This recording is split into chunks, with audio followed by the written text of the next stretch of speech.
Bom dia, graça e paz. Meu nome é Simone Helena e você está no meu devocional. O meu canal é um canal de costura criativa e um canal de devocional da Palavra do Senhor, que são as duas coisas que eu mais amo nesta vida. Nós estamos lendo o livro de Ruth e hoje nós estaremos lendo o capítulo 2 a partir do verso 7, só para que possamos entrar se você não vem acompanhando, só para que você possa entender a história.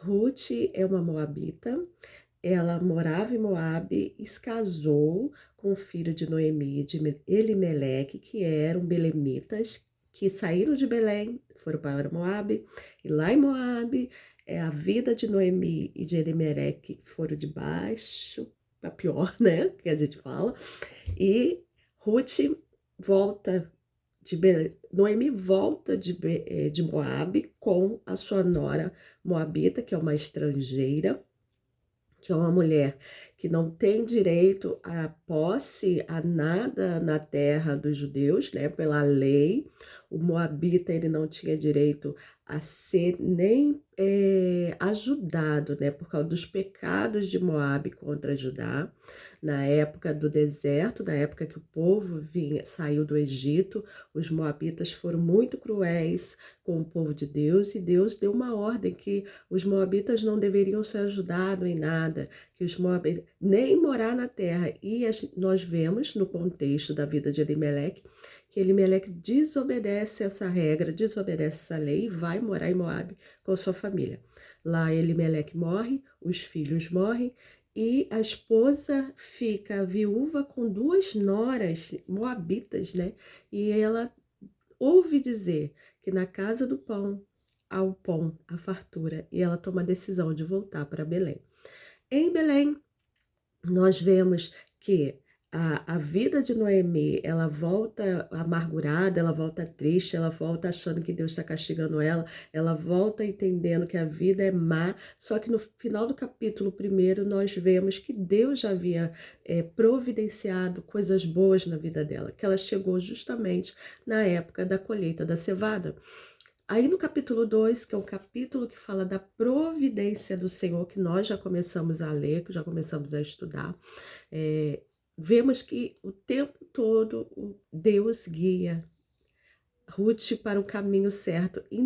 Por que Deus faz isso com a vida de Ruth, sendo ela uma boa moabita? Porque ela tomou uma decisão no meio do caminho, que foi abandonar os deuses moabitas, foi abandonar os costumes de moabitas e seguir a sua sogra e se converter à religião judaica.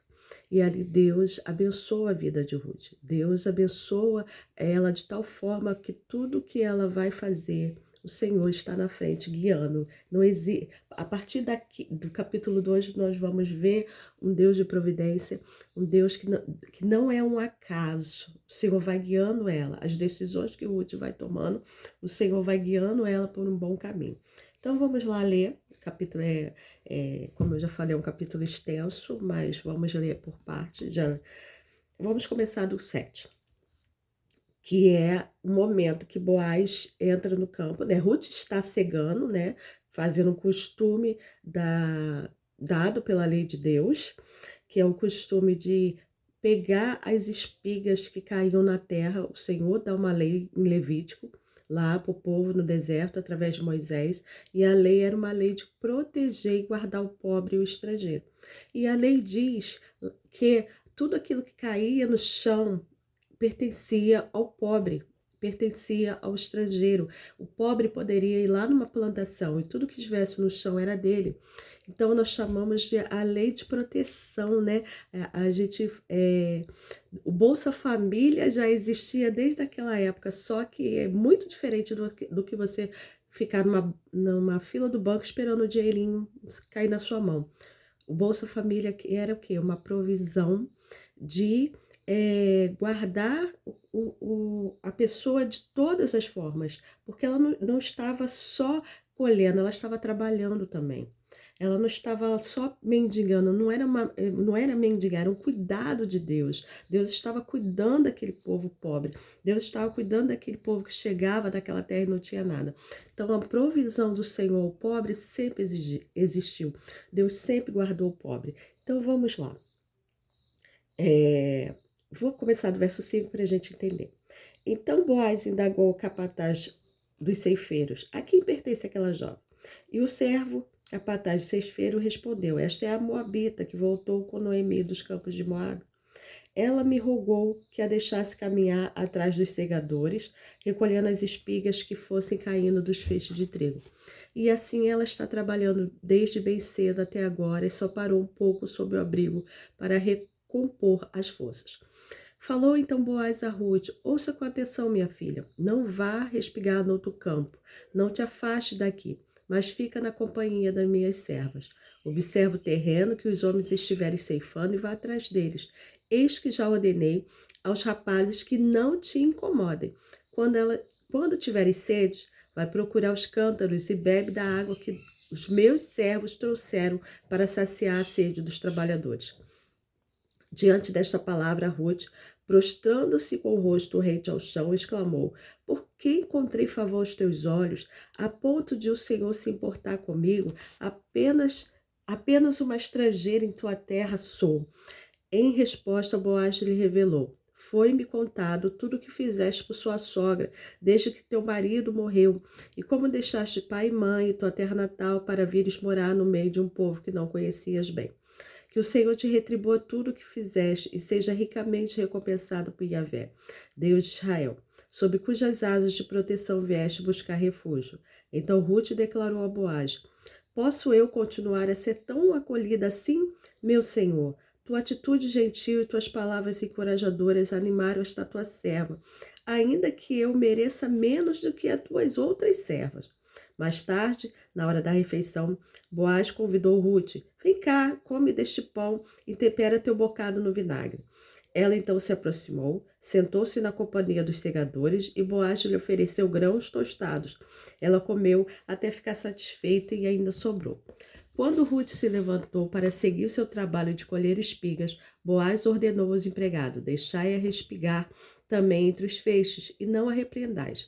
Ao contrário, quando estiveres colhendo, separai algumas espigas dos feixes, deixai que caiam a fim de que ela possa recolher, e a não a censurais. E assim catou espigas no campo até o pôr do sol. Depois bateu e debrulhou os grãos das espigas que havia juntado. Cerca de uma efa, mais de 25 quilos de cevada. Ruth carregou toda a cevada que havia conseguido e voltou para o povoado, e sua sogra observou o quanto ela tinha recolhido. Ruth também entregou à sua sogra uma parte da comida que lhe havia sobrado do almoço. Vamos parar até aqui, o texto é grande, e é um outro contexto que entra a partir de agora, e eu quero ficar na nossa meditação desse dia do nosso devocional, a questão de Ruth sair da sua zona de conforto. Nós vemos aqui um Boaz, cumpridor da palavra do Senhor. Lembrando que o contexto do livro de Ruth é o contexto dos juízes, né? Onde todo mundo era corrupto, onde o povo era mau, onde cada um fazia a sua boa, o que bem entendia. Nós vemos um homem de Deus, cumpridor da lei mosaica, né? Permitindo que a estrangeira fosse buscar, pegar, colher as espigas caídas. Vemos um homem que se compadeceu de uma mulher sozinha, que estava lá, deu proteção a ela quando ele fala para ela que ela não deveria seguir qualquer caminho, mas ficar junto às moças. Ele está protegendo ela do estupro e da violência, porque o tempo era mau, e você imagina uma mulher sozinha numa plantação, isso deveria acontecer certamente, para ele trazer esse cuidado sobre a vida dela. Falou assim: ó, a partir de agora você anda com minhas empregadas, para que você não seja molestada, para que você não seja abusada. Então, nós vemos um homem piedoso. O texto no início do capítulo 2 fala que ele era rico e muito influente. Ele era dono de toda aquela terra. E ele, a primeira coisa que ele chega no campo, na hora que Ruth está colhendo, é observar que havia uma pessoa diferente no campo dele, que havia uma pessoa lá que não era de costume estar no campo. E ele vai, guarda e protege essa mulher de todas as formas. Na hora do almoço, ele percebe que ela não tinha o que comer. Gente, lembra que ela saiu de Moabe sem nada. E ela não tinha a marmita dela. E Boaz vai, chama ela para almoçar, dá ao almoço, ela come o que bem entender. Depois que ela colhe tudo aquilo que ela já tinha colhido, ela vai, separa os grãos e produz a efa, que é aquela quantidade, como se a gente pegasse o milho, né, debrulhasse o milho e ficasse só os carocinhos. É isso que ela faz. E o que eu quero dizer? E quando ela consegue fazer tudo isso, ela volta para a sogra. O que nós podemos parar para observar no dia de hoje? Que Deus tem bênçãos para nossas vidas. Deus tem livramento na nossa vida. Deus tem milagres na nossa vida. Deus tem provisão para a nossa vida. A provisão do Senhor já estava sobre a vida de Ruth. Mas era necessário que ela saísse de dentro da casa dela. Se ela ficasse em casa chorando que ela era uma mulher sozinha, se ela ficasse em casa chorando que ela era uma estrangeira, que as pessoas poderiam rejeitar ela por ser moabita, se ela ficasse em casa chorando por saber que tinha uma sogra velha, que ela precisava cuidar da sogra, ela não teria alcançado nada, ela não teria conseguido nada. Na disposição dela levantar e ir procurar alimento para ela e para a sogra, foi justamente nessa atitude que a mão do Senhor, a boa mão do Senhor veio sobre a vida de Ruth e Noemi. O livro de Ruth é um livro que mais fala a respeito de Jesus Cristo. Nós vamos ver a partir de amanhã como a presença poderosa do nosso amado Senhor Jesus Cristo faz na história de Ruth. Ruth levantou, tomou atitude, não comeu o pão da preguiça, não comeu o pão do cansaço, não ficou chorando em casa, se culpando pelas decisões erradas. Ruth não ficou em casa se achando a pior pessoa do mundo. Ruth não ficou em casa falando assim, amanhã é o Natal e eu não tenho nada para, não tenho presente para meu filho, eu não tenho nada para comer. Ela não ficou assim, ela levantou e falou assim, eu preciso fazer alguma coisa. Quantas pessoas, mulheres, homens, levantam de manhã e falam assim, eu preciso fazer alguma coisa. E vão vender uma bala, vão vender um cafezinho, vão vender uma empadinha, vão vender uma pipoca. Nessa atitude de sair, Deus prospera. A bênção está no agir. Eu sempre ouvi desde a adolescência que é oração e ação. Eu oro e tomo atitude. Eu oro e vejo o que Deus vai fazer na minha vida. Eu não fico esperando cair do céu. Esse texto mostra que se ela ficasse em casa, ela não teria o que comer aquele dia, nem amanhã, nem depois de amanhã. Se ela ficasse em casa esperando que alguém batesse na porta dela para entregar uma cesta básica, ela não teria alimento naquele dia, nem no dia seguinte, e nem a vida dela mudaria. Porque por ela entrar naquele campo, a vida dela vai mudar completamente. A vida da sogra dela vai mudar completamente. A vida de muitas pessoas daquela cidade vai mudar completamente, porque ela levantou e tomou uma atitude. Nessa manhã, Deus nos convida a tomar atitudes para fazer com que o milagre aconteça na nossa vida. Ações que fazem o milagre acontecer na nossa vida. Ana, a mãe do profeta Samuel, ela também ficava em casa chorando.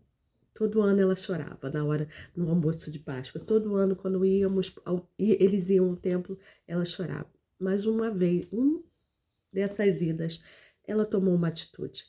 Não vou chorar, eu vou orar. E a atitude de Ana mudou a vida dela completamente. Há atitudes na nossa vida que nos muda completamente para melhor. Precisamos muitas vezes fazer com que a chave do milagre seja girada. A chave do milagre aconteça. Empregos existem para aqueles que batem a porta. Mas se você não for lá bater na porta, como que vou saber? Se você não contar para alguém que você está precisando de ajuda, como a pessoa vai saber? Então, nessa manhã, o Espírito Santo nos convida a falar, a agir, a tomar atitudes. Não comer o pão da preguiça, não comer provérbio diz que aquele que dorme demais, ele não alcança bênção, ele não alcança vitória. Não esperar que as coisas caiam do céu. É essa palavra, porque a providência do Senhor, ela já está sobre nossa mão. Deus já preparou. Deus já nos fez. Deus já nos deu. Basta que a gente saia da zona de conforto e vá buscar a vitória. Porque Bolsa Família está aí para muita gente, mas você precisa levantar e ir ao banco buscar, não é? Fazer um cadastro. Nada vem de graça, nada vem com facilidade. E a Bíblia nos mostra que Deus tem prazer naquele que trabalha. Deus abençoa aquele que trabalha.